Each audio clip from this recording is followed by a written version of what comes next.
Nako, panibagong dagok na naman sa kaso ni ex-President Rodrigo Duterte na nakadetene sa ICC. Talagang inaalat po itong si Digong. Ayon po dito sa Inquirer.net, sabi ng ICC, Duterte fit to stand trial. Confirmation of charges hearing set February 23. The International Criminal Court's Pre-Trial Chamber 1 found former President Rodrigo Duterte fit to take part in the pre-trial proceedings on his crimes against humanity case.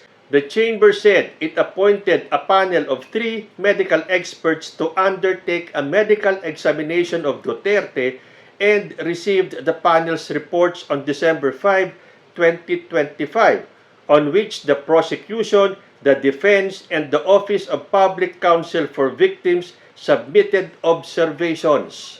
With the medical assessment of the independent experts composing the panel and all of the relevant circumstances of the case, the chamber said it was satisfied that Duterte is able effectively to exercise his procedural rights and is therefore fit to take part in the pre-trial proceedings which are thereby resumed. So finally, matutuloy na yung commencement ng confirmation of charges laban kay Digong. Kaya pala nung isang araw, may paawa effect na naman tong si Sara Duterte na kesyo nagtutungkod na daw ang kanyang ama. At dahil sa kanyang edad, ay nahihirapan na daw maglakad. Pero teka muna, magpapabudol na naman ba tayo kay Sara Duterte? Samantalang nandito pa si Digong, sa mga rallies niya, sa mga events nila, ay nagtutungkod na si Duterte. Pero hindi ba, meron tayong napanood sa interview ni Digong sa SMNI na yung pagtutungkod niya ay drama lang. At kapag meron daw siyang nakasalubong na kalaban, umaarte siya na hirap siyang maglakad na nakatungkod para daw maawa yung kalaban. Pag maglakad ako na maraming makita ako na kalaban ko sa politika, gaganon kaagad ako. May mahulog. Ganon. Tingin naman yan sila. Sino? Kawawa. Sige pa. Diyan sa labi sa Manila, ginaganon ko yan.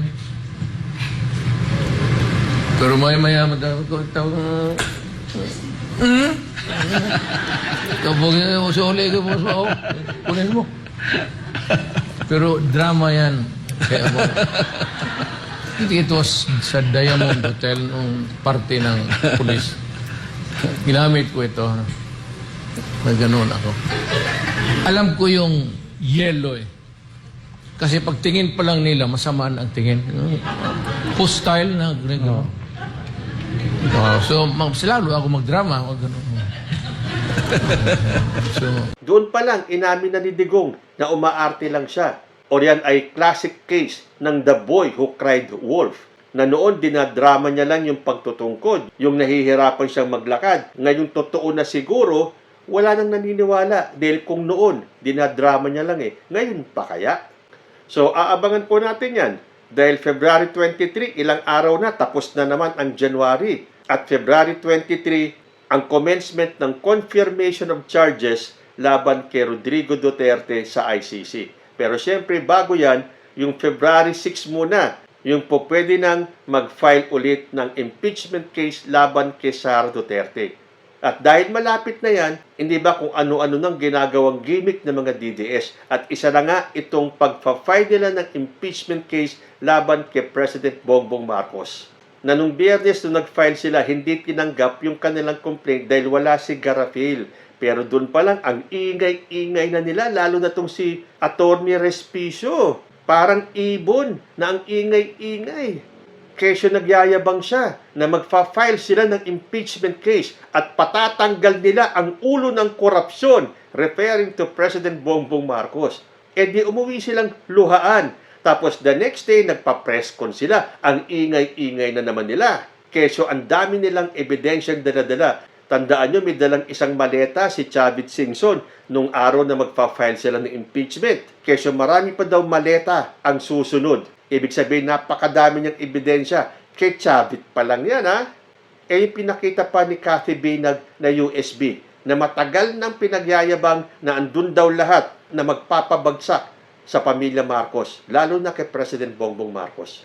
Inabot na napakaraming buwan, hindi niya mailabas-labas. Tapos ngayon, biglang-bigla, gagawing ebidensya dito sa impeachment case ni President Bongbong Marcos.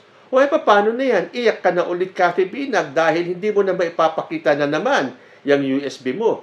Sabi pa ni Cathy Binag, alam nyo ba na even nung mag-file kami, tinatakot nila mga congressman not to endorse us. Grabe, di ba? Yung iba naduwag.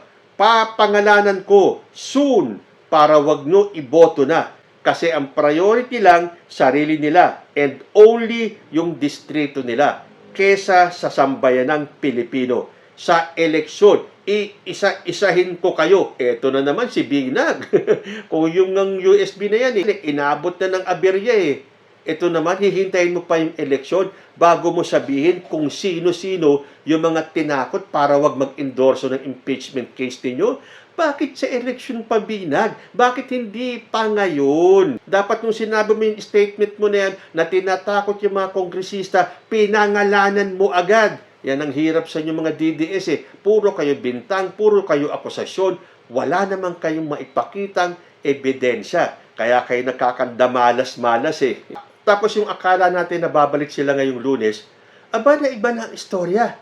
Nabahag na ang buntot ng kampo ni Mike Defensor. Dahil ayon po dito sa balita, hindi na umano nais pang maghain ng impeachment complaint ng dating mambabatas na si Mike Defensor laban kay Pangulong Bongbong Marcos. Ito ay matapos silang mabigo ng ihain ang ikatlong impeachment complaint kasunod ng hindi pagtanggap ng Office of the Secretary General ng Kamara dahil wala si Secgen Cheloy Garafil. Sa isang panayam, sinabi ni Defensor na nagkaroon sila ng pagpupulong hinggil dito kasama ang kanyang mga kagrupo. Para sa kanya raw, ayaw niya nang ituloy pa ang paghahain ng reklamo. Paliwanag niya, hindi naman ito dahil sa ayaw niya nang isulong pa ang impeachment. Pero nakikita umano kasi niya na tila na-i-refer na sa Speaker's Office ang unang impeachment complaint na na-i-file laban sa Pangulo.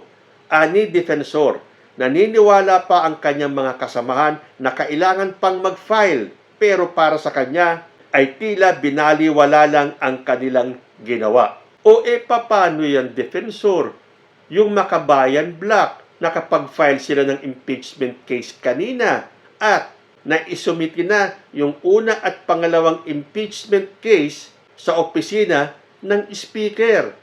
Hindi ka kaya awahin ng mga kasamahan mo dahil sila gusto pang ituloy yung pag-file ng impeachment, ikaw lang ang ayaw dahil ang akala mo ay nai-refer na yung first impeachment case sa opisina ng Speaker of the House. Yun pala, hindi pa dahil nakapag-file pa ang Makabayan ng kanilang impeachment complaint at isinabay doon sa unang impeachment complaint papunta kay Speaker D.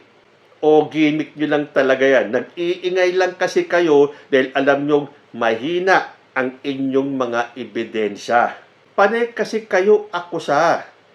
Meron pa kayong pa-impeach me. Sabi kasi nitong si Defensor, the De Jesus impeachment complaint is a scam. It does not only involve the Secretary General's office, it involves the leadership of the House and the President himself. O, ayan na naman. Nagbibintang na naman si Mike Defensor. Magpakita ka kasi ng ebidensya. Pareho kayo tulad itong si Malutikia. Si Malutikia na hindi daw siya DDS. Hindi daw siya DDS.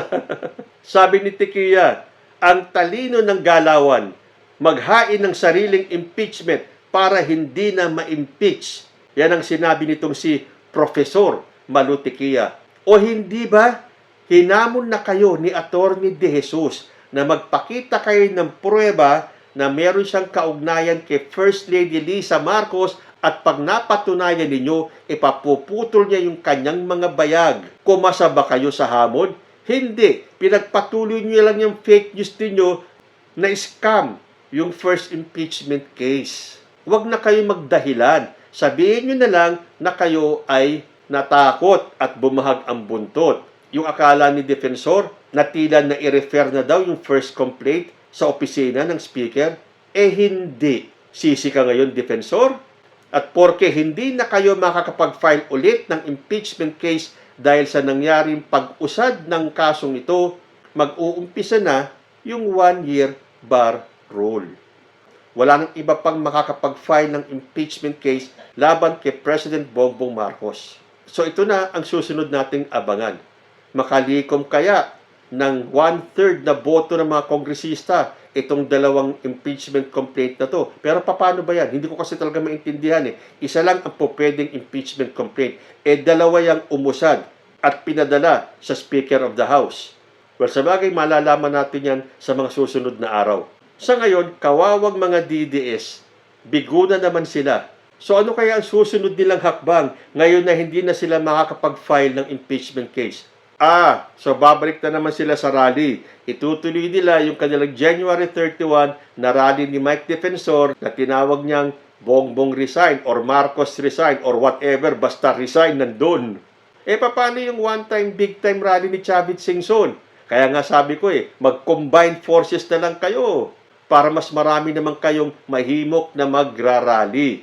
Pero magtagumpay naman kaya sila? Ilang ulit na silang nagtangkang mag-people power. Tapos sasabihin nila, ang lakas-lakas ni Sara Duterte, ni hindi nga kayo makapuno ng EDSA. Diyan na nagpapatunay na maingay lang ang mga DDS sa social media. Pero pagdating sa totoong buhay, wala. Deadma sila.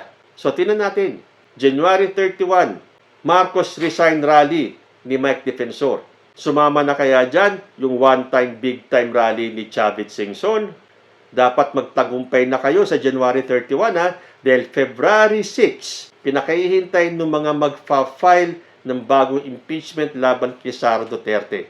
At kung mangyari na maharang na naman yung impeachment ni Sara Duterte, may ibang kaso pa naman siya. Tandaan nyo, meron siyang kaso sa ombudsman, plunder ba yun? At kinasuhan na rin siya ni former Senator Sonny Trillanes. Naalala ko tuloy yung sinabi ni Chavit Singson, nabibilang na daw ang araw ni President Bongbong Marcos sa kanyang pwesto. Hindi kaya ang mga Duterte ang nabibilang na ang mga araw? Kayo po, ano ang masasabi ninyo? Comment lang po down below and I will see you in my next video. Diyos ti Agmina.